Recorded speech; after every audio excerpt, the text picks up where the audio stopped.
Hello students, welcome to commerce and English classes. आज मैं आप लोगों को 11th क्लास के लिए अकाउंटिंग इक्वेशन पढ़ाने जा रहा हूं। जैसा कि नाम में ही इक्वेशन वर्ड आ रहा है, अर्थात इक्वल, दोनों साइड के बैलेंसेस इक्वल होंगे। वैसे तो असेट्स और लायबिलिटीज हमेशा क्या होती हैं, पहले से इक्वल होती हैं किसी फर्म की, लेकिन उन्हें इक्वल करने का पैटर्न क्या होता है वो चीज आज हम किस में सीखेंगे, अकाउंटिंग इक्वेशन में सीखेंगे। अकाउंटिंग इक्वेशन क्लास 11th के लिए बहुत ही इंपॉर्टेंट टॉपिक है। आप इसको समझिए कैसे हम अकाउंटिंग इक्वेशन के क्वेश्चन सॉल्व करते हैं। ओके, सो सबसे पहली बात तो इसका कुछ बेसिक फॉर्मूला है, वो हमें समझना होगा। क्या इसका बेसिक फॉर्मूला है कि assets are always equal to liability plus capital। assets और liability equal होती हैं, ये तो सुना था, पर assets equal होती है liability plus capital की। ये क्या कहना चाह रहा है? तो ये बताना चाह रहा है कि कोई बिजनेस में, किसी फर्म में जो भी assets होती हैं,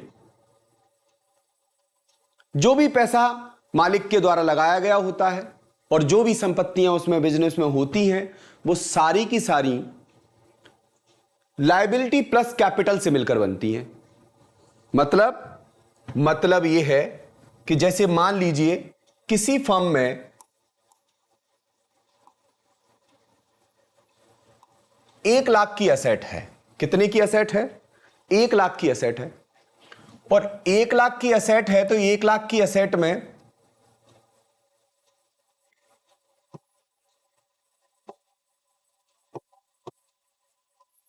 30,000 रुपीज उसने बाहर का कर्जा ले रखा है। 30,000 रुपए उसने बाहर से ले रखे हैं।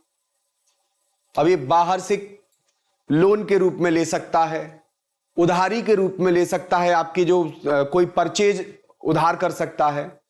कुल मिलाकर जो भी बिजनेस में टोटल असेट जो दिख रही है 1 लाख रुपए की, उस 1 लाख में बाहर के लोगों का इन्वेस्टमेंट कितना है? एक तरीके से 30,000 रुपए का है। तो मालिक के द्वारा, ओनर के द्वारा किया गया इन्वेस्टमेंट कितना होगा बताइए आप?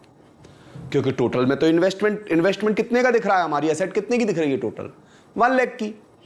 तो 1 लाख की असेट दिख रही है तो 30,000 तो एक्सटर्नल फंड है, बाहर के लोगों से आया हुआ पैसा है, बाहर के लोगों के द्वारा लगाई गई एसेट है। तो फिर मालिक के द्वारा बिजनेस में लगाई गई एसेट कितनी होगी? तो स्वाभाविक सी बात है, हम जानते हैं कि असेट्स और दोनों साइड के बैलेंसेस बराबर होते हैं। अब मालिक की कैपिटल कितनी है कैसे पता लगेगा? तो हम जैसे ही हम असेट्स में से किसको माइनस करेंगे, बाहर एक्सटर्नल फंड मतलब लायबिलिटी माइनस करेंगे, तो हमें किसका पैसा निकल आएगा? ओनर का पैसा हम निकाल पाएंगे। और ओनर का पैसा इसमें कितना हो रहा है? 70,000 हो रहा है। 70,000 रुपए ओनर्स फंड है। और बोरोड फंड कितना है? एक तरीके से तो बोरोड फंड है यहां पर 30,000 रुपीज। अब मैं आपसे पूछना चाहता हूं कि अगर मैं आपको असेट 5 लाख रुपए प्रोवाइड कर दूं और कैपिटल आप लोगों को 3 लाख प्रोवाइड कर दूं, तो बताइए इस फर्म में बाहर के लोगों का लगाया गया पैसा कितना है, या हमारे इस फर्म के ऊपर कर्जा कितना है बाहर का? एक्सटर्नल लायबिलिटी क्या है इसके ऊपर? ये तो कैपिटल एक्चुअल में इंटरनल लायबिलिटी होती है, ओनर्स फंड होता है, मालिक के द्वारा लगाया गया पैसा होता है। तो बाहर के बैंक से क्या लोन ले रखा है इसने, तो कितना बताओगे आप? तो स्वाभाविक सी बात है, असेट और लायबिलिटी दोनों एक बराबर होती हैं, और बराबर होती है तो इस साइड के बैलेंस को बराबर करने के लिए मुझे बाहर के लोगों का कर्जा कितना बताना होगा? तो 2 लाख रुपए बताना होगा। और जैसे ही मैं इस 2 लाख को और 3 लाख को जोड़ूंगा तो किसके बराबर हो जाएगा? असेट के बराबर हो जाएगा। अब मैं अगर यहां प्रोवाइड करूं कि मेरी असेट जो है 8 लाख रुपीज है और लायबिलिटी मेरी 3 लाख रुपीज है, लायबिलिटी मेरी 3 लाख है, तो बताइए मालिक के द्वारा लगाया गया पैसा कितना होगा? तो अब आप समझ गए होंगे बहुत अच्छे से कि मालिक के द्वारा लगाया गया पैसा कितना होगा, 5 लाख होगा। अब जरूरी नहीं है कि इनमें से यही टर्म मिस हो, टर्म ये वाला भी मिस हो सकता है कि असेट ही नहीं बताएगा वो आपको कितनी असेट है, हाँ, लेकिन लायबिलिटी और कैपिटल का बैलेंस बता देगा। वो कहेगा कि किसी फर्म में 5 लाख की एक्सटर्नल फंड है और 5 लाख का जो है इंटरनल फंड है, तो टोटल फंड जो है कितना हो गया, मतलब असेट फर्म की कितनी मानी जाएगी। तो हम जानते हैं लायबिलिटी प्लस कैपिटल किसके बराबर होती है, असेट्स के बराबर होती हैं। तो असेट्स हमारी कितने की हो जाएगी, 10 लाख रुपीस की हो जाएगी। कितने की हो जाएगी, 10 लाख रुपीस की हो जाएगी। और इस प्रकार हम सबसे पहले इस फॉर्मूले को सॉल्व करना सीखेंगे, इस फॉर्मूले को बनाना सीखेंगे। अब बात आती है कि अकाउंटिंग इक्वेशन कैसे सॉल्व की जाती है, वो मैं आप लोगों को सॉल्व करके दिखाता हूं और सिखाता भी हूं कैसे हम इसे सॉल्व करते हैं। सबसे पहली बात तो हमें यह देखना होगा कि बिजनेस में क्या क्या ट्रांजैक्शंस हुए हैं। तो इस बिजनेस में मुझे कुछ ट्रांजैक्शंस दिख रहे होंगे। Nakul commenced business with cash 90,000। Nakul ने बिजनेस स्टार्ट किया है और कितने रुपए इन्वेस्ट किए हैं, 90,000 रुपीज इन्वेस्ट किए हैं। तो 90,000 रुपीज बिजनेस में नकुल के द्वारा इन्वेस्ट किए गए हैं। अब बिजनेस में नकुल ने लाके घर से लाया होगा और कैश लगा दिया होगा। तो नकुल ने बिजनेस में कैश लगाया है तो बिजनेस में कैश आया होगा, बिल्कुल आया होगा। तो कैश बिजनेस में आया है और देने वाला कौन है, नकुल, क्योंकि उसी ने बिजनेस स्टार्ट किया है। तो ये जो पैसा आ रहा है वो ओनर्स फंड है, इंटरनल फंड है या एक्सटर्नल फंड है, मतलब कैपिटल है या लायबिलिटी है। तो ये कैपिटल का पैसा है, मतलब ओनर का पैसा है। तो एक बात तो पता लग गई कि मेरी असेट्स किसके बराबर होती हैं, लायबिलिटी प्लस कैपिटल के बराबर होती हैं। अब यहां पर बिजनेस में, इस बिजनेस में कैश नाम की असेट आ गई है। कौन सी असेट आ गई है, कैश नाम की असेट आ गई है। और कितने रुपीस कैश आया है, 90,000 रुपीस कैश आया है। कितना आया है, 90,000 रुपीस कैश आया है। अब ये 90,000 रुपीस अगर कैश आया है तो ये जो कैश आया है 90,000 वो बाहर एक्सटर्नल फंड है या इंटरनल फंड है, तो ये कैपिटल का पैसा है। किसका पैसा है, कैपिटल का पैसा है। कितना रुपया आया है, तो कैपिटल का पैसा आया है 90,000। आज की डेट में इस बिजनेस के ऊपर 90,000 की कैपिटल है, लायबिलिटी है, इंटरनल लायबिलिटी, और 90,000 रुपीज इस बिजनेस की जेब में पड़े हुए हैं। एक तरीके से इस बिजनेस के पास कितने रुपए हैं नगद, 90,000। किसने लाकर दिए हैं, कि ओनर ने दिए हैं। इसीलिए मैं इन्हें कौन से हेड के नीचे लिखूंगा, कैपिटल हेड के नीचे लिखूंगा। अब बात करता हूं मैं bought goods for cash 30,000। Next जो इक्वेशन बनेगी उसमें हमने गुड्स परचेस किया है। क्या परचेस किया है, गुड्स परचेस किया है। तो गुड्स बिजनेस में आया होगा, एक असेट आई है बिजनेस में। तो गुड्स अगर बिजनेस में आ रहा है, करंट असेट है। गुड्स अगर स्टॉक बिजनेस में कोई भी गुड्स अगर हमने खरीदा है तो बिजनेस में आ गया होगा। लेकिन एक असेट आई है तो एक असेट गई भी है। भाई इक्वेशन बराबर करनी है हर हालत में, और इक्वेशन बराबर करने के लिए हमें यह देखना होगा कि क्या इफेक्ट पड़ रहा है। तो इफेक्ट क्या पड़ रहा है कि बॉट गुड्स फॉर कैश, नगद रुपए जो है चले गए और गुड्स आ गया। तो मैं अब आपसे पूछना चाहता हूं कि पहले से हमारे पास कितना गुड्स पड़ा हुआ था। पहले से कितना गुड्स पड़ा था, तो कुछ भी नहीं था, जीरो था। स्टॉक मेरे पास आ गया है। पहले से, पहली वाली इक्वेशन जब मैं सॉल्व कर रहा था तब मेरे पास कुछ स्टॉक था, नहीं था, जीरो था। तो मैं कहूंगा पहले मेरे पास स्टॉक क्या था, जीरो था।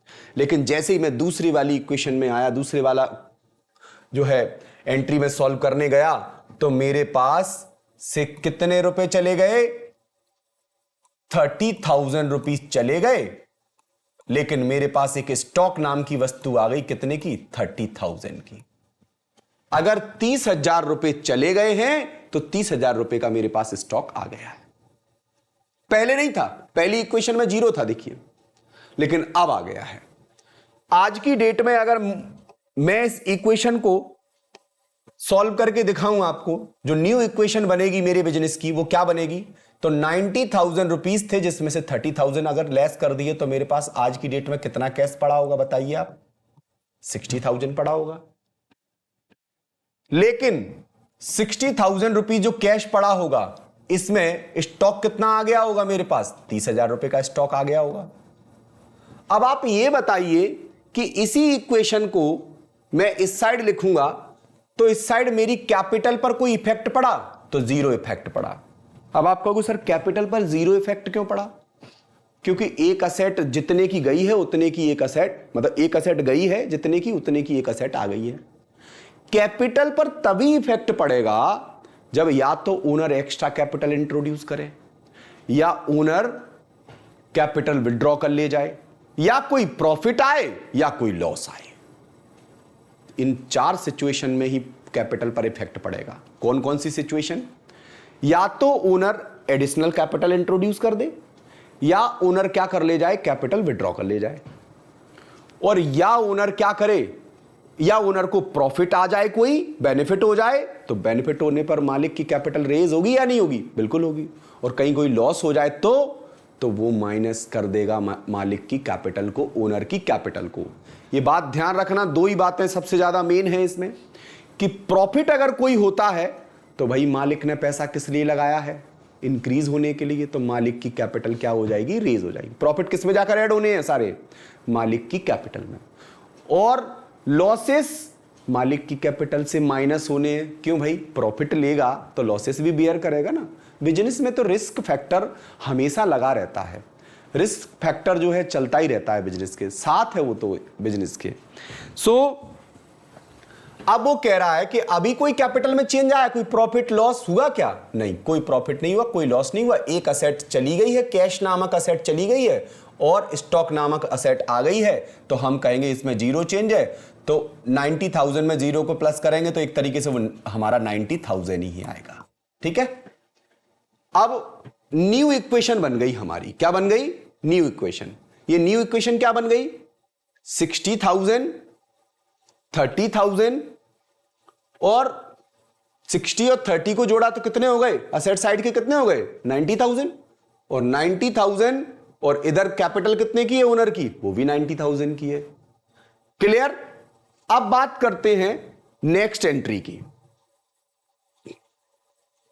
Bought goods from Raman on credit 15,000। मैं रमन के पास गया, जो जिसने भी बिजनेस स्टार्ट किया वो रमन के पास गया और रमन से बोला कि मेरे पास पैसा नहीं है अभी, मुझे अपने बिजनेस में लिक्विडिटी मेंटेन रखना है, तो मैं अभी पेमेंट नहीं कर पाऊंगा तुम्हें, आप मुझे कुछ थोड़ा सा गुड्स जो है सेल कर दो। तो हमने उससे कुछ गुड्स बाय कर लिया। कितना गुड्स बाय कर लिया, गुड्स बाय किया है मैंने उससे रमन से 15,000 रुपीज। 15,000 रुपीज का गुड्स मैंने उससे बाय किया है। अब मेरे पास 15,000 का गुड्स तो आ गया होगा, पर ध्यान रखना मेरे यहां से पैसा नहीं गया होगा। पहली वाली एंट्री में क्या हुआ था, पहली वाली एंट्री में गुड्स आया था तो पैसा चला गया था, एक असेट आई थी और एक असेट चली गई थी। यहां पर क्या हुआ है, एक असेट आ तो रही है पर दूसरी असेट जा नहीं रही। तो आज नहीं तो कल तुम्हें इस रमन नाम के व्यक्ति का पैसा पे करना पड़ेगा या नहीं करना पड़ेगा। तुम्हारे ऊपर बाहर के किसी व्यक्ति का कर्जा आ गया बिजनेस में या नहीं आ गया। मतलब अब आपको यह समझ में आ रहा होगा कि कैपिटल नहीं, लायबिलिटी बढ़ने लगी। क्या बढ़ने लगी, लायबिलिटी बढ़ने लगी। तो चलिए देखते हैं। मैं जानता हूं अच्छे से कि रमन से मैंने जब गुड्स परचेज किया होगा तो मेरे पास स्टॉक और बढ़ गया होगा। बताइए मेरा स्टॉक प्लस हुआ होगा या नहीं हुआ होगा, तो बिल्कुल हुआ होगा। कितना स्टॉक प्लस हो गया होगा मेरे पास, तो मैं देखता हूं मेरे पास कितना स्टॉक प्लस हो गया। कैश, कैश गया है क्या, नो, 0 कैश गया है, कुछ भी नहीं गया। स्टॉक, हाँ स्टॉक तो बढ़ा है मेरे पास। कितने का स्टॉक बढ़ गया है मेरे पास, 15,000 रुपीज का स्टॉक मेरे पास बढ़ गया है। ये लीजिए 15,000 का स्टॉक तो बढ़ गया मेरे पास, लेकिन जैसे ही 15,000 का स्टॉक बढ़ा होगा तो मेरे ऊपर कर्जा भी बढ़ा होगा। क्योंकि अगर मैं हाल के हाल पैसा दे देता तो कोई दिक्कत नहीं थी, कर्जा नहीं बढ़ता, एक असेट जाती और एक असेट चली आ जाती।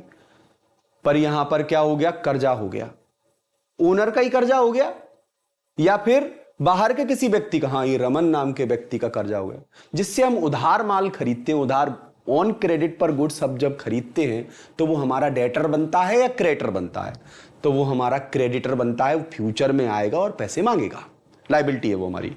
तो अब ये बंदा हमारे पास आएगा, कैश में से कुछ मालिक की कैपिटल पे कोई इफेक्ट आया है? नो इफेक्ट, क्योंकि ना तो प्रॉफिट है अभी ना लॉस है। प्रॉफिट और लॉस आएगा तब भी आपको मैं समझाऊंगा कैसे एक प्रॉफिट और लॉस ऐड और लेस होता है। एक बात मुझे समझ में आ गई यहां पर कि कैपिटल में क्रेडिटर भी जुड़ गए। अब मतलब कैपिटल तो है ही, ये तो ओनर का पैसा है, 90,000 तो ओनर का पैसा है, लेकिन अब क्रेडिटर्स भी पैसा मांगेंगे मुझसे।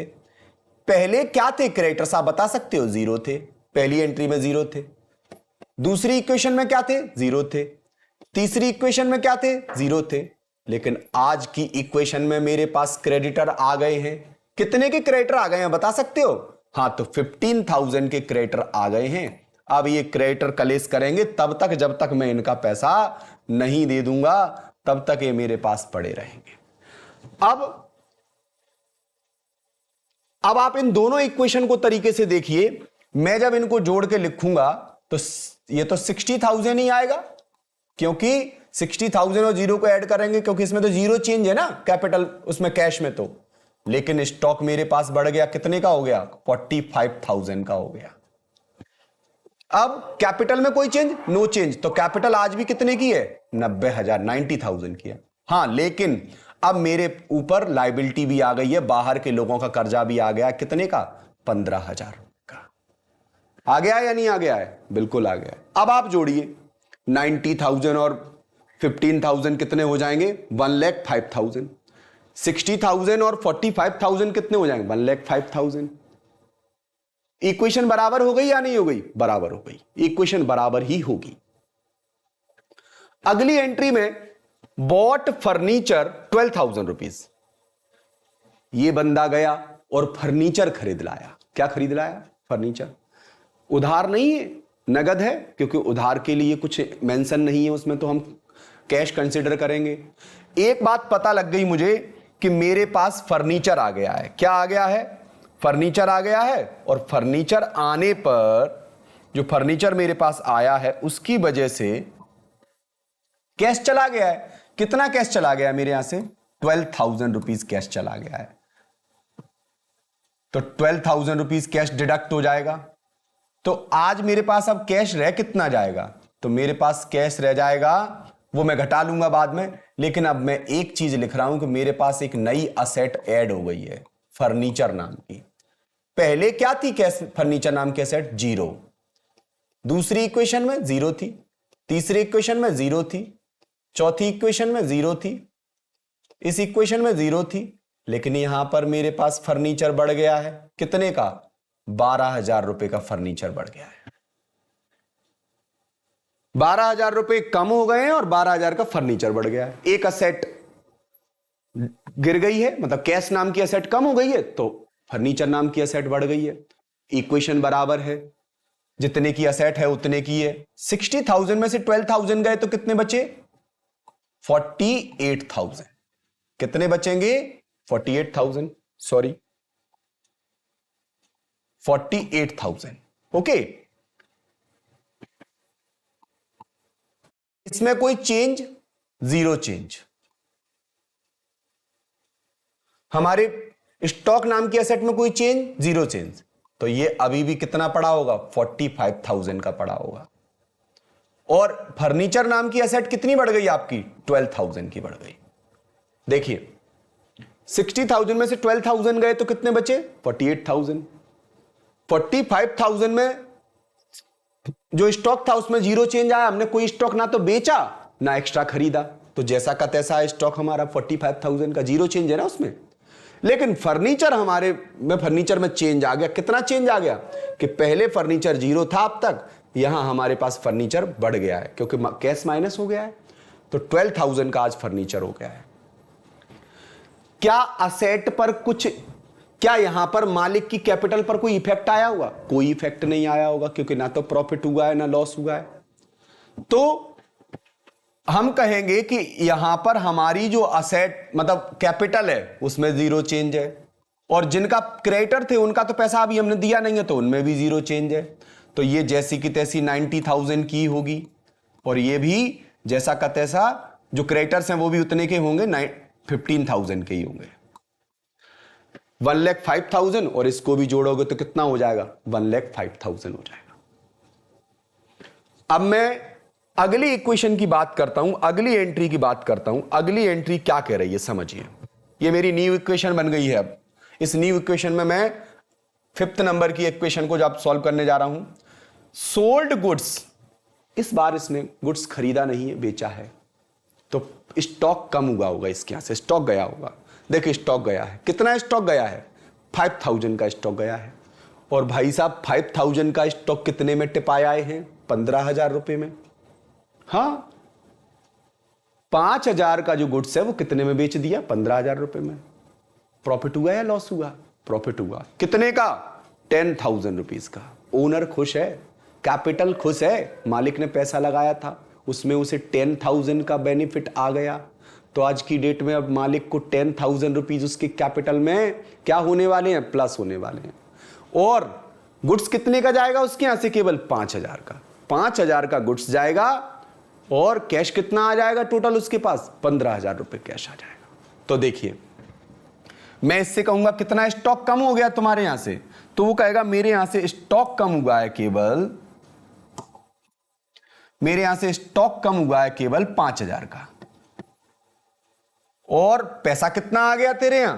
तो कहेगा पैसा आ गया 15,000, 15,000।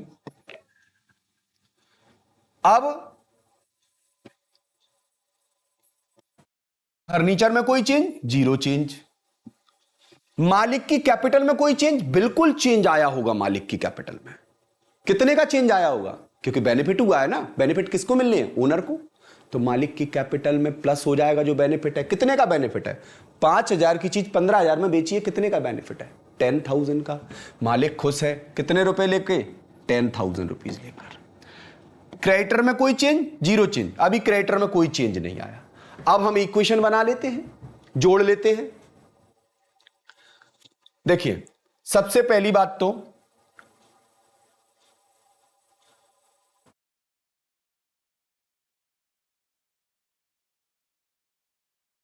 ₹63,000 कैश हो जाएगा। कितना कैश हो जाएगा?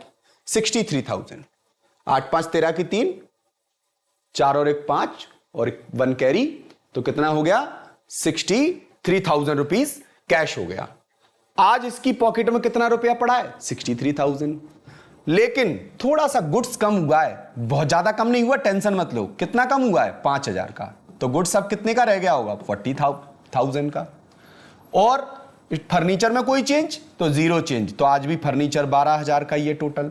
ये के मैं इसलिए बना रहा हूं, थोड़ा सा स्पेस की प्रॉब्लम के चलते मैं 1000 को के में लिख दे रहा हूं। ठीक है, के का मतलब भी 1000 ही होता है।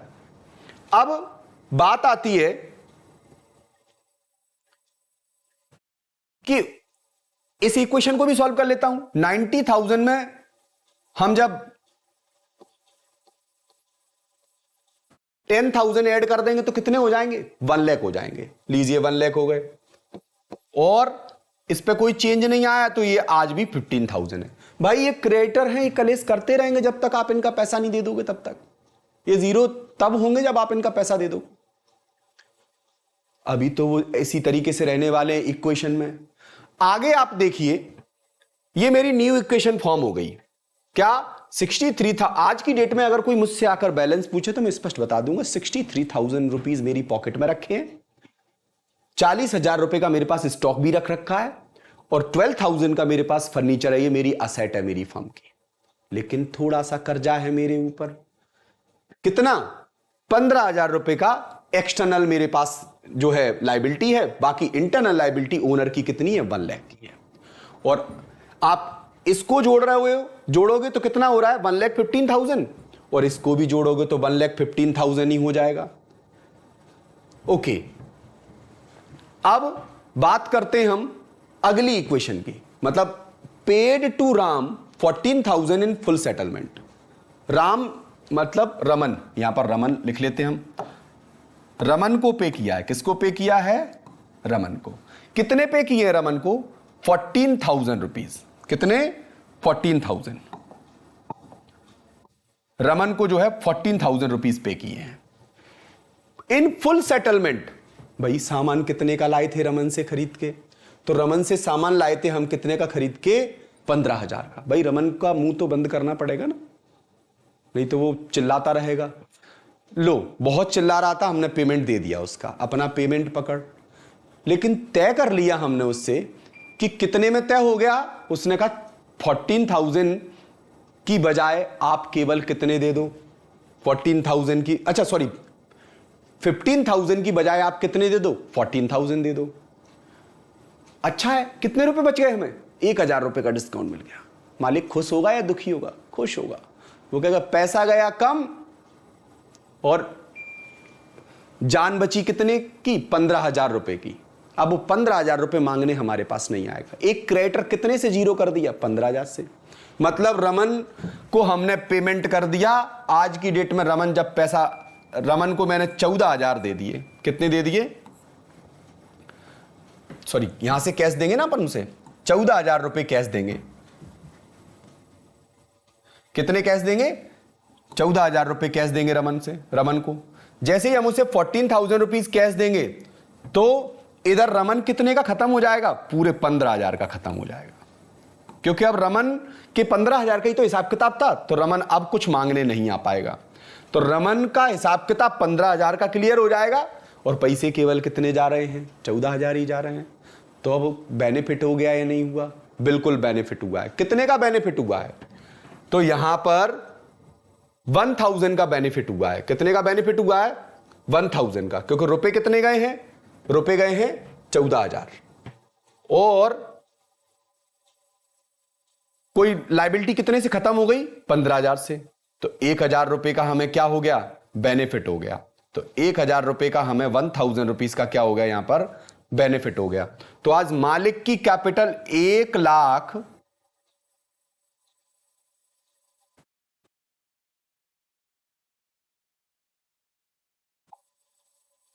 1,01,000 की हो गई। मालिक की कैपिटल कितने की हो गई? 1,01,000 की हो गई। और जो हमारे ऊपर कर्जा था वो क्या हो गया? जीरो हो गया। अब हमारे ऊपर कोई भी कर्जा नहीं है, लेकिन यहां पर हमारा कैश थोड़ा सा कम हो गया होगा। कितना कैश कम हो गया होगा? ये हमारा 14,000 रुपए कैश कम हो गया होगा। अगर 14,000 रुपए कैश कम हो गया होगा तो हमारे पास कैश कितना रह गया होगा? तो कैश रह गया होगा हमारे पास 10 गए तो 53, 4 3 और गए तो 50 और एक और गया तो 49। कितना कैश रह गया होगा? 49,000 रुपीज आज हमारे पास नगद रह गए होंगे। कितने रह गए होंगे? 49,000। अब क्या स्टॉक में कोई चेंज आया होगा? Zero change. क्या फर्नीचर में कोई चेंज आया होगा? Zero change. तो स्टॉक हमारा जैसा का तैसा 40,000 का है, फर्नीचर हमारा जैसा का तैसा 12,000 का है। अब इनको जोड़ लीजिए आप। ये कितने हो गए? आप इसमें दे दीजिए 50 हो गए और 50 50 100, 1,01,000 रुपया हो गया टोटल। आप जोड़ लीजिए, पूरी इक्वेशन बराबर आएगी। अब बात करते हैं loss by fire. Loss by fire, ठीक है। और वो भी क्या? गुड्स हुआ है 2,000 रुपीज का। आग में 2,000 का गुड्स जल गया। अच्छा लगा होगा मालिक को या बुरा लगा होगा? बहुत रो रहा होगा। इतना भी नहीं रो रहा होगा, 2,000 का ही तो गुड्स जला है। तो 2,000 रुपए का गुड्स जला है तो ओनर कहेगा 2,000 रुपए का गुड्स माइनस कर दो। कितने का गुड्स?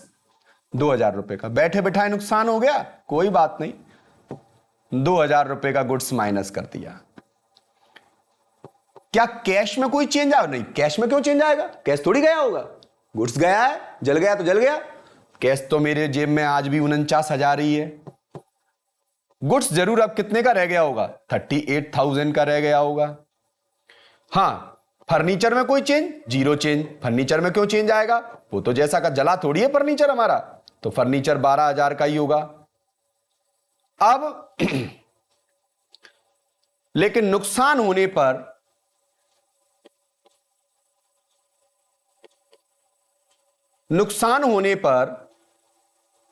कितने का नुकसान हुआ है आपको, 2,000 का। 2,000 रुपए का नुकसान आपकी मालिक की कैपिटल में से माइनस हो जाएंगे। 2 भाई प्रॉफिट झेल रहा है मालिक, सॉरी प्रॉफिट ले रहा है इतनी देर से, तो लॉस भी कौन झेलेगा, मालिक ही झेलेगा।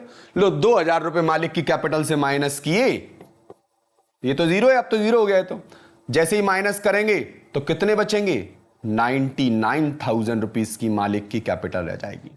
अब मालिक कितने रुपए मांग सकता है, केवल 99,000 मांग सकता है। कितने मांग सकता है, 99,000। अब मालिक कहेगा कि 99,000 रुपीज जो है मेरे हैं बिजनेस में, और इनको भी जोड़ोगे तो ये 99,000 ही बनेंगे पूरे। 12,000 और 38,000 जोड़ दो आप, 60,000 हो गए, सॉरी 50,000 हो गए। 50 और 4 90 और 9,000 99,000 इक्वल है, इक्वेशन इक्वल है। आप तो बेटा ये के मत लगाना, आप तो पूरा जीरो बना के 1000 लिखना, समझ रहे हो ना। मैं तो जगह की वजह से और आपको समझाने की वजह से इस तरीके से लिख रहा हूं, अदरवाइज मैं जीरो में ही लिख सकता हूं। मैं बहुत ज्यादा खिचड़ी नहीं पकाना चाहता यहां पर। अगली इक्वेशन क्या कह रही है, न्यू इक्वेशन ये हमारी बनके तैयार हो गई है। इक्वेशन दोनों साइड की बराबर आनी चाहिए। आगे वो कह रहा है रिसीव्ड कमीशन 12,000। ओनर को एकदम से कमीशन मिल गया, कोई काम करवा दिया होगा किसी का, कमीशन मिलने पर ओनर खुश है, कैश आया पॉकेट में। ये देखिए उसकी पॉकेट में कैश आया, ये दौड़ता हुआ कैश चला आ रहा है। कैश ऐसे ही आता है बिजनेस में। ये लीजिए 12,000 रुपीज का कैश आ गया। अब कैश कितना हो गया इसका कैश हो गया होगा 59 और 61,000। आज की डेट में ओनर के पास नगद कितना रुपया पड़ा है, 61,000। क्या स्टॉक में कोई चेंज, आप कहोगे जीरो चेंज। फर्नीचर में कोई चेंज, जीरो चेंज। कमीशन मिला है ना, तो असेट पर कैश बढ़ेगा और बेनिफिट की वजह से बढ़ा है तो मालिक की कैपिटल भी बढ़ेगी। 38,000 का ही है और ये भी 12,000 का है, क्योंकि इसमें कोई जीरो चेंज है अभी। तो एक बात हमें पता लग गई, 61,000 का कैश हो गया, 12,000 रुपीज का जो है क्या हो गया, बेनिफिट हो गया। किसको बेनिफिट हो गया, मालिक को। तो मालिक कहेगा 12,000 जोड़ो मेरी कैपिटल में। आज मालिक की कैपिटल कितनी की दिख रही होगी, 1,09,000 और 1,10,000, 1,11,000।